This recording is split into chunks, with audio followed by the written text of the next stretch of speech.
All right, welcome everybody to the Cat Dad Show. I'm your host, Scott Colby. And now, most of us who own cats, myself included, we have trouble getting our cats to ride comfortably in the car, right? Like when we take them to the vet, because they're anxious and it's stressful for both the cat and the cat parent.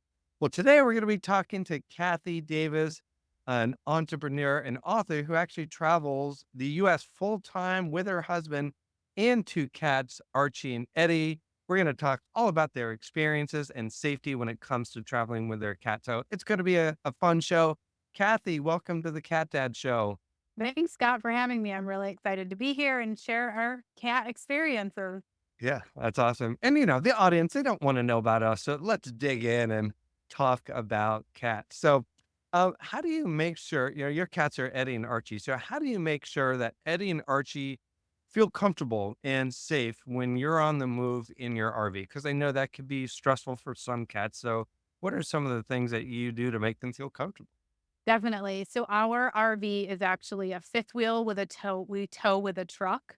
And so we move them from the RV and keep them in the truck with us while we are traveling. So that gives them some safety. They're both in their carriers, which gives them their own space, their own blankets, their own toys. And also, what we found is if we leave the carriers out when we are parked, they're more likely to be comfortable in them when we're traveling. We lived in a house before we went full time in the RV, and we used to chase our cats around the house trying to get them into the carrier for the vet appointments. And I was just making sure So nobody they're was. And it was, we wanted to make it safe when we moved into the RV. So we started leaving the carriers out and they actually sleep in them. So that's been one really big tip that we picked up is just making that a familiar place that they can be and sleep all the time and not having it be a scary place that they have to. yeah. So I know you started with Eddie. How old is Eddie? Eddie is 11 and he actually had two cat brothers, Murphy and Scooter, when we first hit the road 6 years ago. So we had three cats when we first hit the road. You had 3 cats. Okay. So walk me back to that time and, because for me, like I revolve my life around my cats. So I would probably have the mindset of like, well, I can't take my cats on the road full time because they're cats and they like stability and security. And so my mindset always goes to like, nah, that's not going to work. What was your thinking back kind of 6 years ago when maybe you and your husband were just thinking about this? And how did you get to the point where you actually pulled the trigger and did it? Well, we were actually a little nervous about it, especially because of the cat. But one of the reasons that we did it was so that we could travel and not leave the cats at home with a pet sitter all the time. We really like to go to different cities and places and explore. And we just found that we were always packing ourselves up and leaving the cats because taking them to new places isn't always the most fun for them. So the RV gives them the same place, that stability every time we move and then park. So when we were looking at RV full time, we figured, okay, if we get an RV that has enough space, that they have, their own spaces, they have little nooks, they're together all the time, Mm. and they were with us because when we moved into the RV, we'd be working remotely in the RV all day long. So we feel like that transition of them being with us in the RV all day long really helped move them from a house into this much smaller space. Yeah. What would you say has been maybe like the biggest challenge you've faced while traveling full time with your cats? And then how did you overcome that challenge? There's been a couple big challenges. One big challenge is vet care. So, our two older cats, Scooter and Murphy, both were older. They were about 10 or 11 when we hit the road. And so they developed illnesses as they aged. Scooter had chronic kidney disease. And so we had, you know, we actually had a mobile vet come to the RV and do some care for him. run some blood work. And so you're not always near your home vet. You're not near your registered vet. So you have to use a different doctor. You have to be willing to trust other people. And that's not always easy. And then the outcome of that was giving Scooter subcutaneous fluid. And so now we are performing like medical care for our cat in the RV on the kitchen counter. And so that was one challenge. And then the other challenge I would say is, you know, really for us, it was, I don't know, I guess we wanted them to explore with us. We wanted them to feel comfortable going outside. And our first three cats, Scooter, Murphy, and Eddie, have not really been those exploration cats. They lived a really cushy, bougie life in our townhouse. And we lived in our townhouse. And so they'd go out on the deck. They want to be outside, but then outside at these new campgrounds can be very different, a new area, new smells. And so they didn't love it necessarily. Um, but they they were okay on a leash, right? Like, we could leash them, we could bring them outside with us. They wanted to be there, but then if people came, they would run back toward the door. Archie, on the other hand, because we got him as a kitten, he has been very fun to take. He is the hit of the campground. He will walk on a leash. He will ride in a backpack. I mean, he is the ultimate adventure cat. And so that's been really fun over those last year with him is really being able to get him outside. Now, Eddie's the complete opposite. He will sit in the doorway and look at you outside and ask to come out. He'll do his little meows. And when you take him out, if he sees somebody, he's right back up to the screen door, ready to go. Yeah. So yeah, I want to talk a little bit more how you adopted Archie on the road, but I want to kind of circle back to the vet care because I know that might be important for people listening who may want to try this, and that would probably be one of my concerns because, with my home vet, right? I trust them, and I love how much they love my cats, and I just feel like I'm in good hands with them. When you're traveling and needed vet care, how did you actually go about, vetting vetting a vet, I guess? Finding a new vet that you felt like you'd be comfortable with to take care of Yeah. your cat, especially as they had kidney disease or one of them did. Right. It was actually really it wasn't so much hard. I mean, we found a mobile vet the first time with Scooter. We found a mobile vet, and then as his illness kind of worsened and we move on, right? We were in Arizona when we got the mobile vet, but then we were traveling and he was not responding to the treatment. It was about 6 months after. So then we had to take him to a vet.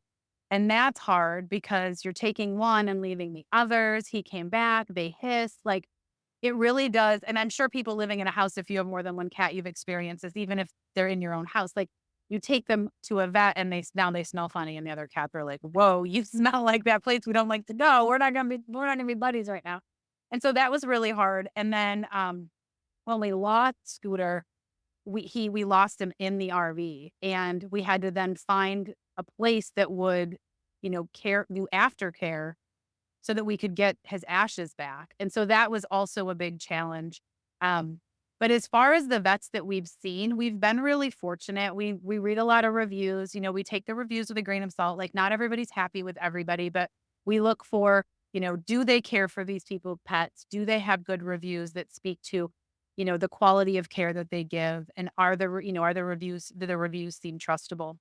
And then with Murphy Murphy's illness was really quick. The whole process was quick. He had hyperthyroidism, so he was on medication. He had a heart murmur, and we took him into a vet in one of our favorite places, and their local vet, and they had good reviews. We needed to get him seen that we didn't like what was happening with him, and so they did great. They were really helpful, but then they went on vacation, and then we had more issues, and we had to take him to another vet, and so that I would say the vet care really can be a challenge because you are moving and you are subject to, availability and where's the nearest emergency vet. Like, when we lived at home, we knew where the nearest emergency vet was. We knew all of that. And when you're traveling, you don't always know that. I will say though, when we're driving into a new town, I'm always aware of the local emergency vets, and campgrounds are really helpful as well. Sometimes the people that run the campgrounds live there, they have their own pets, so they can be a really good resource. as well. And then there's lots of Facebook groups and communities of RV travelers that can also, provide help. We had to take Eddie in for a tooth cleaning last September, just before it was like the month before we got Archie. We had to take him in, and we had only had Eddie at that point, and so we didn't even go back to the RV. We took him to the nearest vet that was like an hour away, and we stayed there because that had good reviews. We stayed in town and worked at a coffee shop until we could get him back and pick him up because we didn't wanna go back to the RV with no cat. Yeah. Well, thanks for sharing, and sorry for your losses. I've experienced 2 losses as well, and I know it's very difficult and kinda similar. One had kidney disease, and then she developed other illnesses, and one kinda was a lot quicker, and his regular vet was actually on vacation when he passed away, so I understand kinda what you're going through, and other thing I was chuckling about, when you first go to a new location, you might be looking at what your vet options are right away, and I know people, when they travel and they're at conferences or something, they're looking for a where's the nearest Whole Foods? Whole Food, yeah. Well, I look for the nearest Whole Foods too, Yeah, but it's like no, when I that's your drive gut. into town, I'm like, "Oh, look, there's a vet's office right there." And then I'm like, "I don't wanna know where the vet's office is in this town. I don't wanna have to need the vet." And so then Yeah. I kind of put it out of my mind, but it is always in the back of my mind, and then there are little fur children, so we're always looking out for the best ways to care for them. And there are a lot of resources out there, and you mentioned some. And my cat Mia, that passed away last year, she had kidney disease and some other things, but she also had to have subcutaneous fluids. And I was too, just I didn't want to do it myself. I was too anxious about doing that myself. So, the website Rover, where a lot of people find cat and dog sitters, sometimes there are vet techs and vet students who are cat and dog sitting, but who have experience giving medications and doing things that involve needles like subcutaneous fluids. Right. Well, I actually had I was fortunate living close to University of Tennessee right now that I was able to get a vet student to come to my place 3 days a week. So there's a lot of different places where you can source help if you actually need it. That's a great idea. I wouldn't have even thought of that. That's an excellent idea. And, we do have a vet of record in our home state. And so Mm. they do see her, when we're there, and we can ask her advice. And she can't telehealth us or anything, but there are some things that we can at least ask and get recommendations. Archie had a runny eye when we first got him, and she just gave us some ideas and then said, if this happens, you need to go immediately to an urgent care or an emergency vet. And so we do have that relationship with our vet that she's very helpful and friendly and works with us. She's amazing. So Now, speaking of Mr. Archie, and I've seen him in a couple of your YouTube videos, but you've mentioned that you adopted him while you were on the road. And I know adopting a kitten on the road can be an adventure. I mean, adopting a kitten when you're stationary in a home is an adventure because I just recently adopted 2 8-month-olds back in April. They're over 1 now. So tell us a little bit about adopting Archie on the road and what that experience was like for you. absolutely. So we lost Murphy and we weren't ready. And we had Eddie. And like I said, Eddie was 10. He probably didn't really need a little baby kitten brother, but we started to get ready. You kind of know. You get to a point where you're like, I think I want one. And we were talking about names, and we were talking about where we were going to adopt them. And we thought about getting one in North Carolina and naming it Rocky for the Rocky Mountains. And then that trip passed and we moved on. And then we were in Utah, and I was like, oh, wouldn't it be cool if we got like an orange cat and we named him Archie? For arches, right? If you know anything about Utah, their license plate's literally Delicate Arch from Arches National Park. And so I just had this vision of this little orange cat laying on my blanket. I have a nice white blanket that I drink my tea, and I just had this vision of this little orange cat laying on my blanket. And I could see that he had these orange, like these dark orange stripes. And so I I was like, "I'm gonna find this cat." So we're in Utah, Kanab, Utah, And that's home of Best Friends Animal Sanctuary. It's one of the biggest animal sanctuaries in the country. Um, they are incredible. They had over 800 cats and they have every species of animals. So I mean, there's no reason why we shouldn't have been able to find an orange cat that we could adopt. And we consulted our vet and she suggested a 3-year-old because a 3-year-old will be less troublesome, bothersome, pesky to Eddie. And so we went to the best friends and we made an appointment and we asked them to show us all the orange cats they had. So we spent a couple hours walking from cat house to cat house, like their space there is just incredible. And we're there and we're letting cats play all over us. And I just couldn't find that orange cat that I saw. Like I just knew when I held them, I would know. And I was really disappointed, and I'm like, "Well, maybe it's not the right time. Maybe it will be Rocky," right? Because we were headed back to Rocky Mountain or to Colorado eventually. Maybe it'll be Rocky instead of Archie, or maybe it'll be a different place in Utah. And so we go home and we love on Eddie and we're like, "Everything's fine. You're not getting a new brother today. We didn't find one." And we go out to dinner at a pizza place in Kanab. And I'm eating my pizza and I'm telling this story like step by step because I think it's so important. I'm eating my pizza and I look over and there is a little girl holding an orange cat with stripes with this fluffy tail. And I'm like, "Oh, John, I think that's our cat." And there was a bunch of other people holding kittens too. And I put my pizza down and I was like, "John," with my husband, "you're going to have to excuse me. I need to go find out about these cats." So I put my pizza down. I march over. I'm taking videos and I'm like, "Can you tell me about these cats?" And she's like, "Yeah, these are kittens from Best Friends Animal Sanctuary. They didn't show us the kittens in the kitten room or in the one of the kitten rooms, and they're available for adoption." And I was like, "Okay, well, I think I want the orange one. I'm gonna go convince my husband. I'll be right back." And I'm like, "Don't let this orange cat get taken by anybody." So I went back over, finished a piece of pizza. I was like, "John, you need to come. We need to go." And so the waitress came over and I said, "Can we get a box for a pizza? Can we get 2 desserts to go?" And I'm like, left John to pay the tab. And I went over and I just held Archie and I'm just patting him. I'm like, "Do you want to come home with us? Do you want to be an Archie the Adventure Care?" And I've named him because I already knew his name was going to be Archie. And he was on a harness. And I was like, "See, he already likes to be a cat." I handed him to John and he's holding him. And he's like, "I don't know." And I was like, "I know we didn't want a kitten. We wanted a 3-year-old."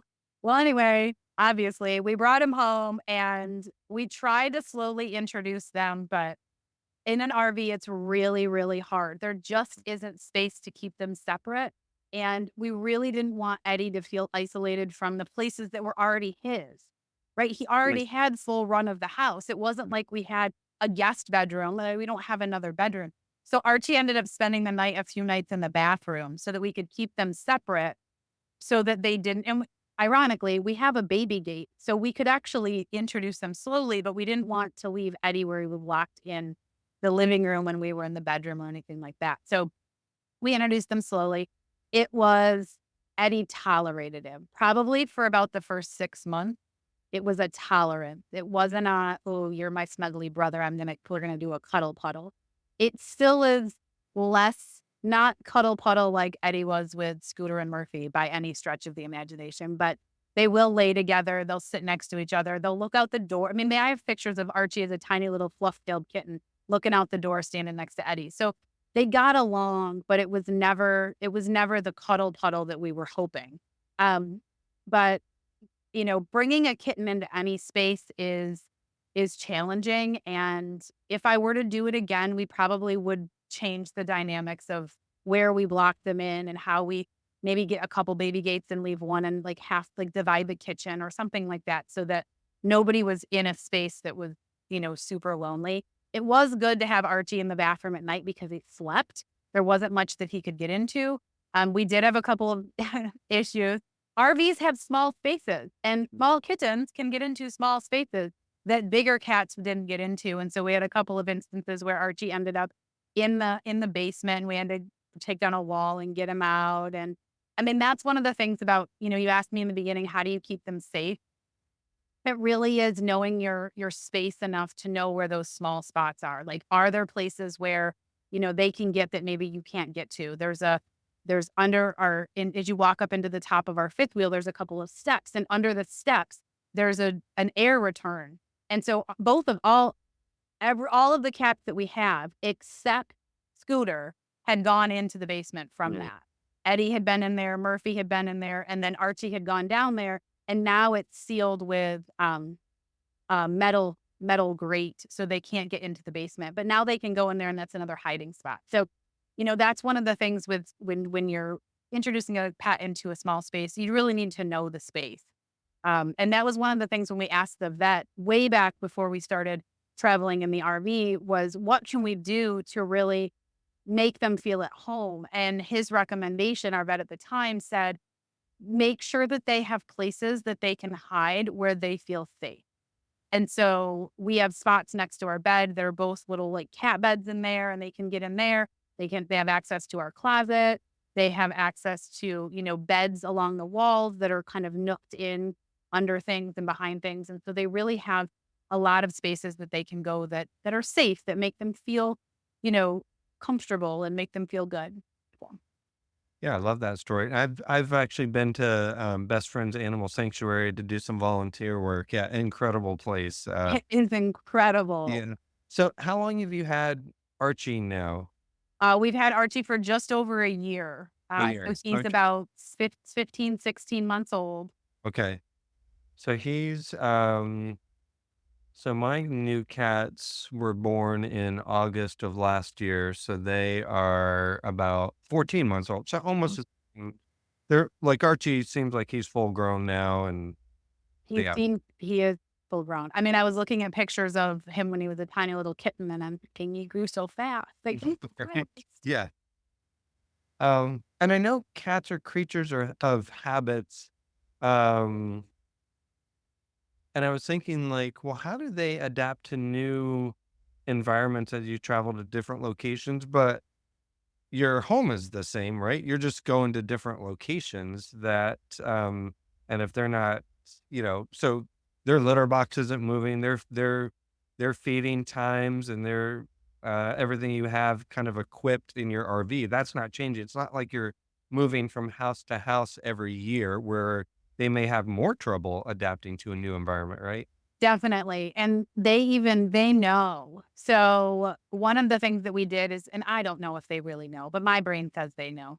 We like command trained them. So we use the word house if they're outside, if they're if they're going towards the house, if they're in the truck.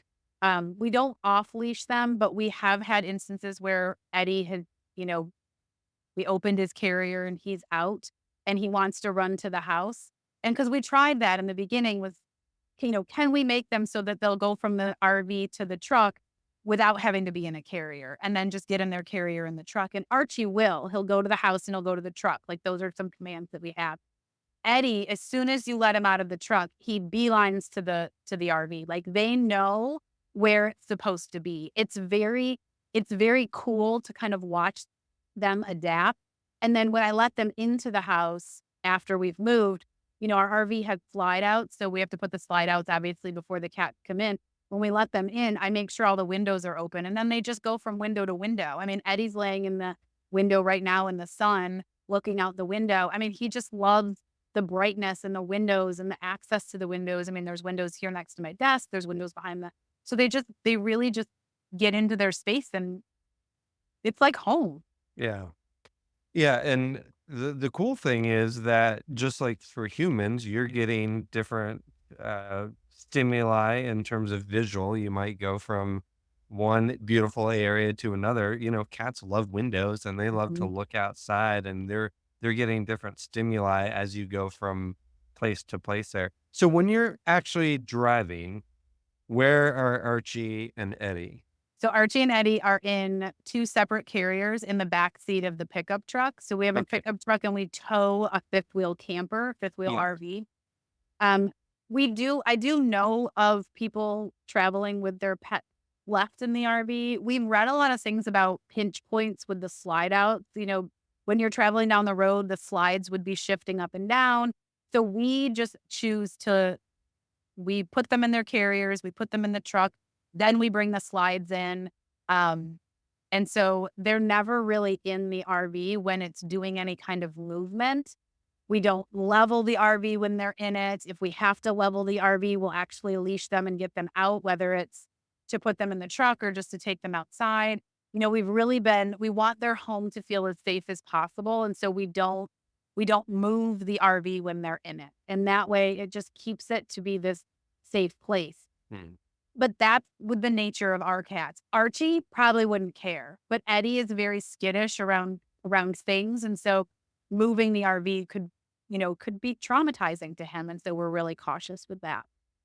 And when you're actually driving, how do they do? Did you ever have any trouble where they were stressed and anxious and had to give them, a calming medication or anything or a spray or anything like that?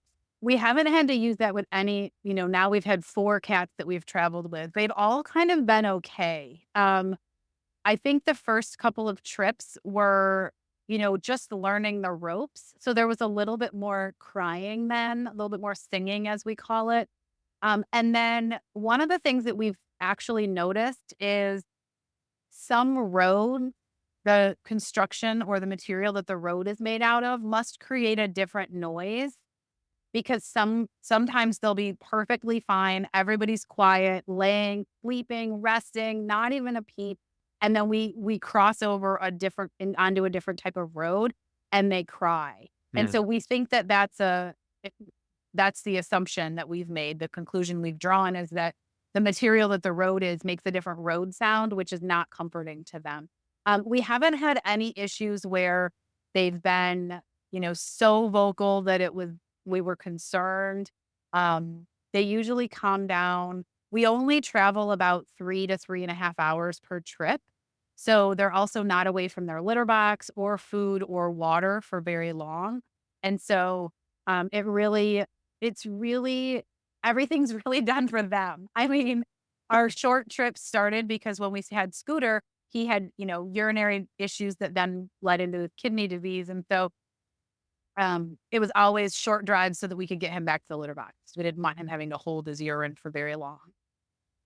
Yeah, and as it should be. Our lives and our worlds revolve around our cats, right? What if you do Exactly. at 3 a.m., we get out. Yeah, although that's one of the issues we've had with Archie lately is he wants to play in the middle of the night, and so we've been working a lot That's what on. Eddie's for.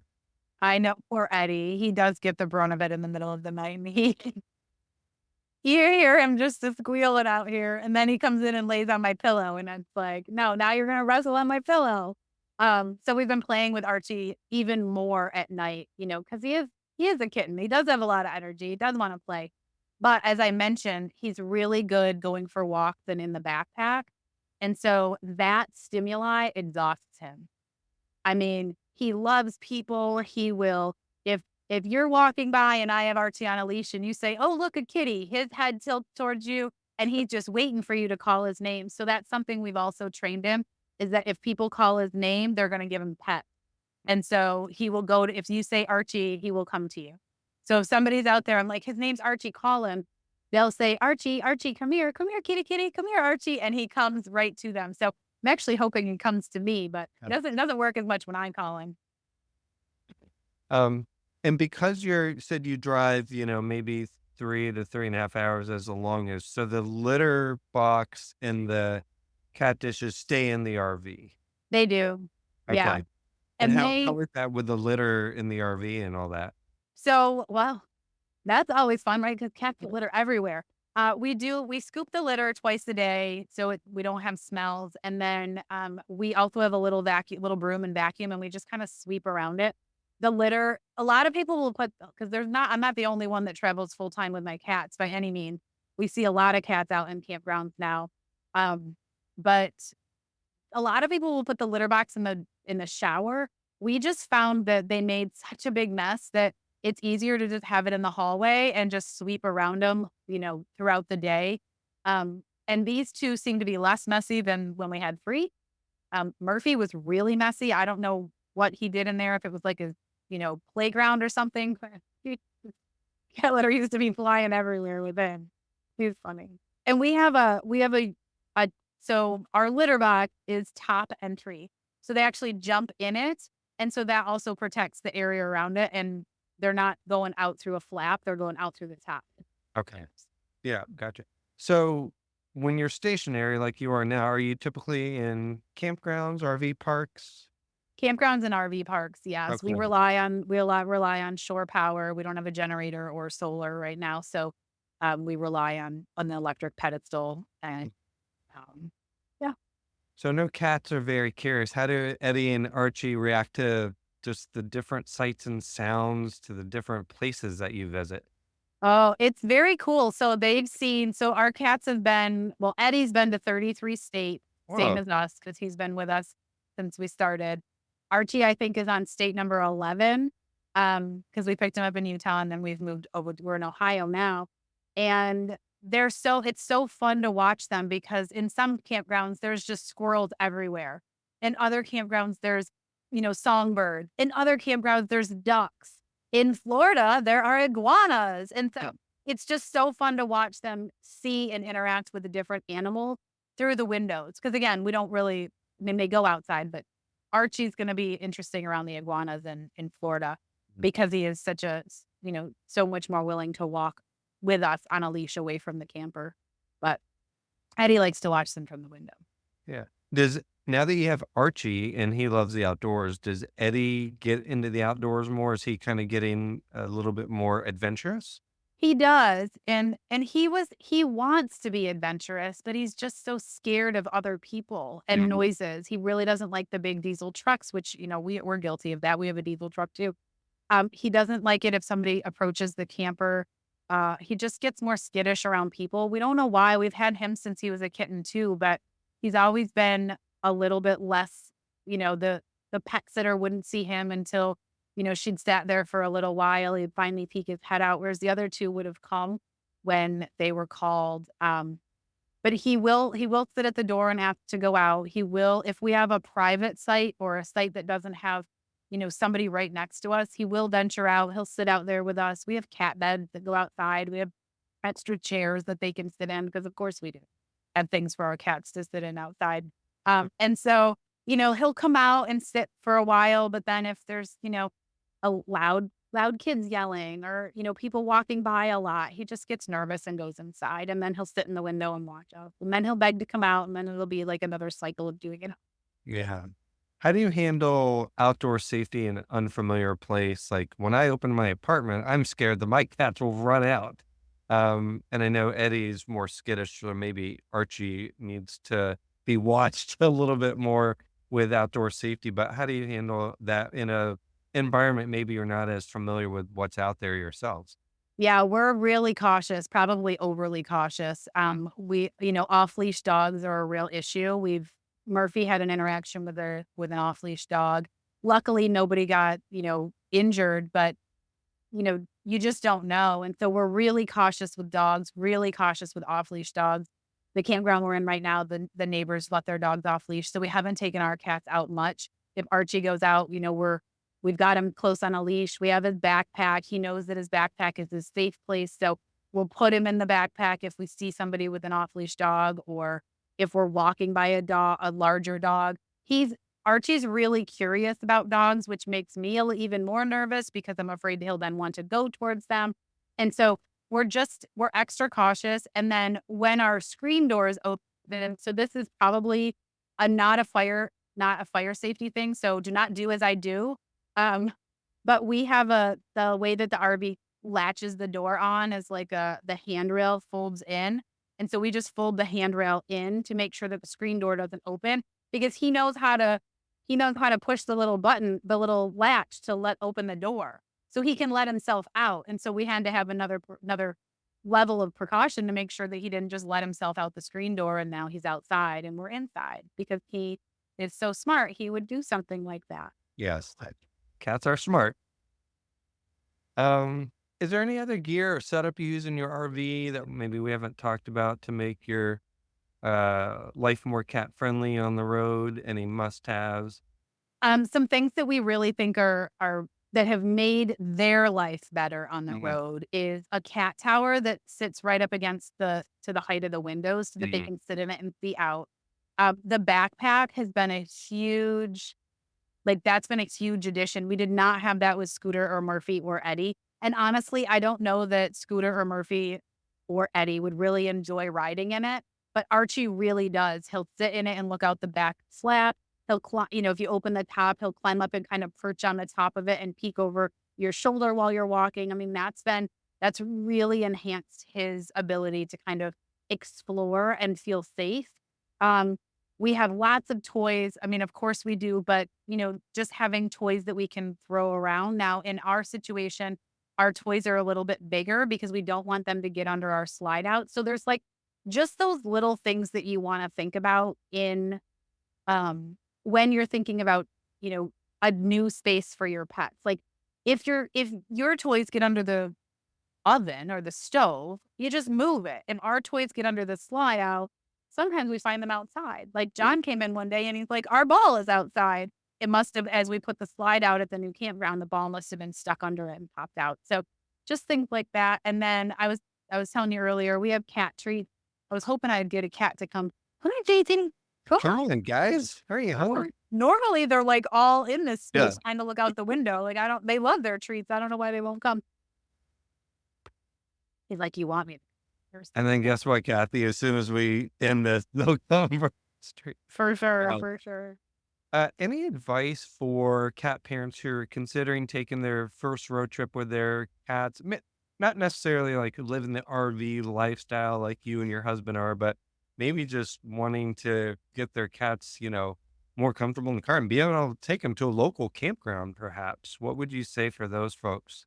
Yeah, so a couple of things. One, I would suggest putting the carrier out as a bed, like really just incorporating it into their, their everyday routine.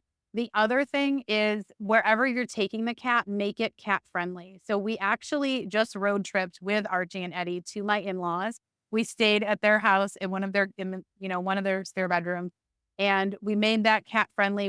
We brought their toy our we brought toys from home for them. We brought scratchers, we brought their bed, they had their carriers as bed. I had a blanket with me, my shirt. And so whenever we left them in the room, we had our stuff that they could sleep in. And I can't tell you how many times I went in, especially when Archie was getting a rest because he was social, so he wanted to be out where everybody else was. Whereas Eddie was like, "Nope, I'm good under the bed," and he would come out when John and I were in there. But whenever I went in, Archie was laying sprawled out on my sweatshirt or on my pillow, like something that smelled like me. So if you Mhm. are planning to take your pets, somewhere, maybe have a bed that you take with you in the camper with you. Or you have a blanket that you bring with you. This isn't the first time we've traveled with cats. When we moved from Charlotte, North Carolina to Pittsburgh, we had to stay in a pet friendly hotel with our cats. And so just now I feel like I would be even more equipped to be able to say, okay, they're going to want their bed. They're going to want their familiar things. Maybe it's a towel. Maybe it's some toys that you can play with. Their litter box. Having those things that smell the same and that are theirs makes them feel more comfortable. Yeah, I think that's a big, and I've actually been leaving my carriers out. I mean, they're packed away now, but I'll leave my carriers out from time to time for my new cats, and they'll go in like you mentioned and sleep in there or hang out. My two previous cats, no way, you get those things out, and they're like under the Under the bed. bed. Yeah, exactly. But ours love it. And even Yeah, when we had Scooter and Murphy, they loved their carriers out, even though in the house they wouldn't go anywhere near the carrier. And so it just shows you kind of the more familiar it becomes, the easier it is to transport. yeah.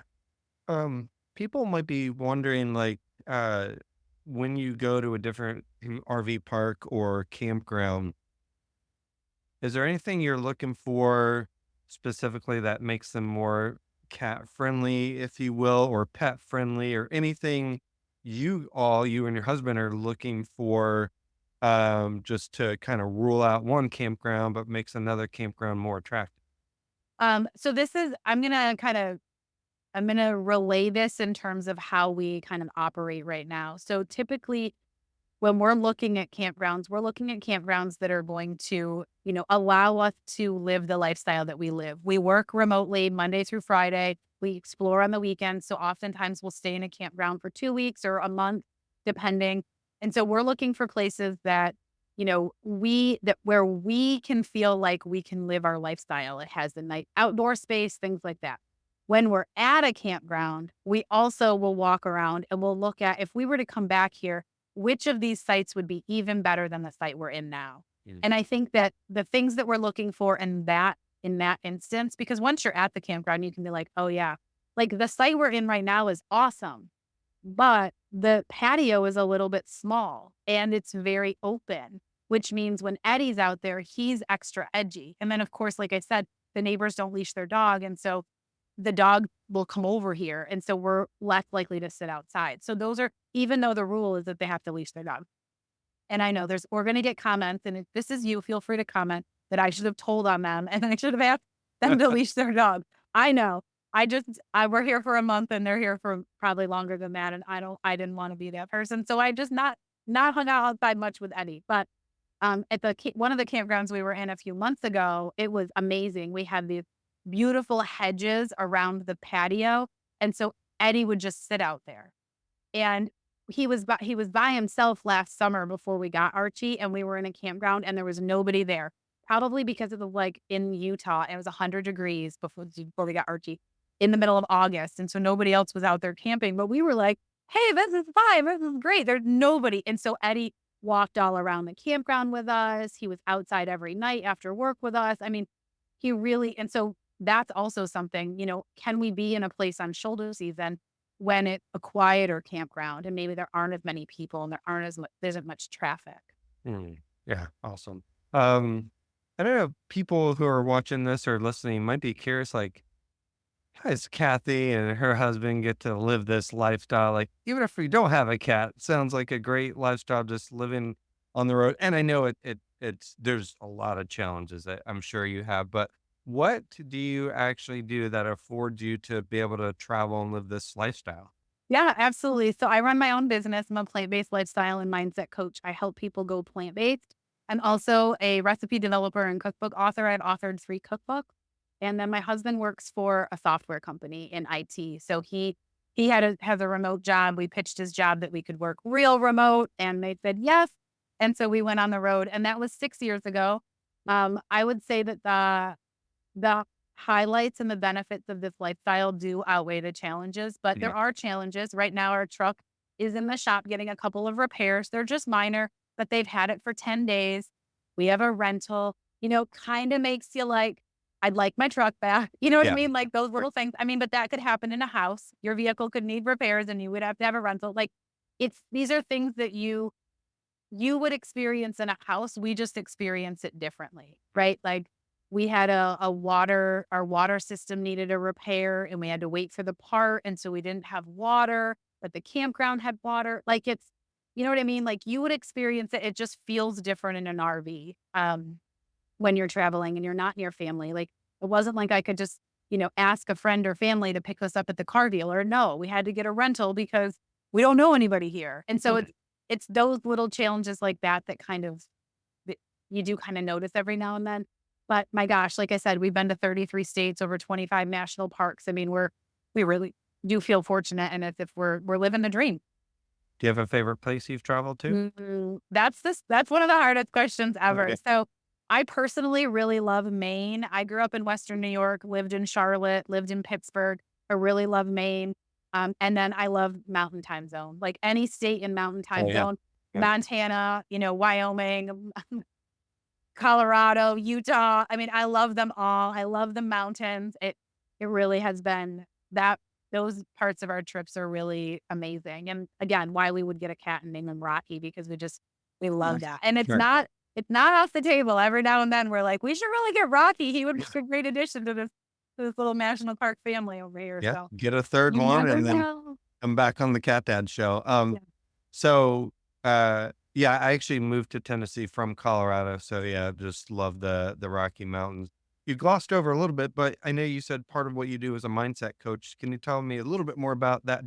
I'm just curious kind of myself and what type of clients you work with. Absolutely. So I've been studying mindset for over 12 years and it really is helping people figure out how to use the way that they think and the way that they talk to make things happen in their life. And that sounds a lot woo woo when I say it out loud. But when I'm working specifically with my plant based clients, I'm really looking at, are you thinking things? Do you have beliefs that are holding you to your old habits? And Yeah. some of those beliefs, especially when you're transitioning to a new way of eating, might be that you need to eat certain things. Like, or we can take it outside of eating. That's typically, those are the clients that I typically work with. But like, let's say you want to hit the road in an RV, but your mindset is, I can't do that because. Mm. Instead, let's switch that. What are all the ways? Why are all the reasons you could do it? Like, Yeah. just changing, just shifting the way that you think about things. And that's really where I start with mindset is, what are you currently thinking? Where are you right now? And where do you want to go? And what do we need to do to close that gap? Yeah. Love that. Thanks for sharing. That's awesome. And then where can we find out more about your work that you're doing in the plant-based lifestyle, either websites or social media? And then I know your cats have Instagram, so lay it on us. All right. So if you want to learn more about me, you can find me at Veg Inspired on Instagram. That's the best place. I manage my own Instagram. I don't have a social media manager. It's me. So if you have any questions about eating more plants or plant based or even RV life, feel free to connect with me over there. And then the cats have an Instagram. It's We Are Camper Cats. And you can see pictures of Murphy and Scooter. They're on there as well. We kept them. They're part of the family. And then Eddie and Archie also make frequent appearances on We Are Camper Cats Instagram. I love it. Well, I'll link everything up in the show notes. Kathy, thank you so much for being an amazing guest and talking. I know you're used to probably talking about the plant-based lifestyle, so this will give you a little bit of a different feel for this interview. But thank you for being such an amazing guest. I wanted to see Archie and Eddie. I'm sure they're going to come after those treats as soon as we stop recording. But thank you so much for being here. Really appreciate that. Absolutely. Thanks so much for having me, Scott. This was such a great conversation, and I just love what you're doing and honoring your Mia and No more. No yeah, more was the other yeah, one. Yeah. Thank yeah. you. I You're appreciate. welcome. Yeah. Everybody watching, thank you for watching this episode of the Cat Dad Show, and we'll see you next time. Bye, everybody. Bye.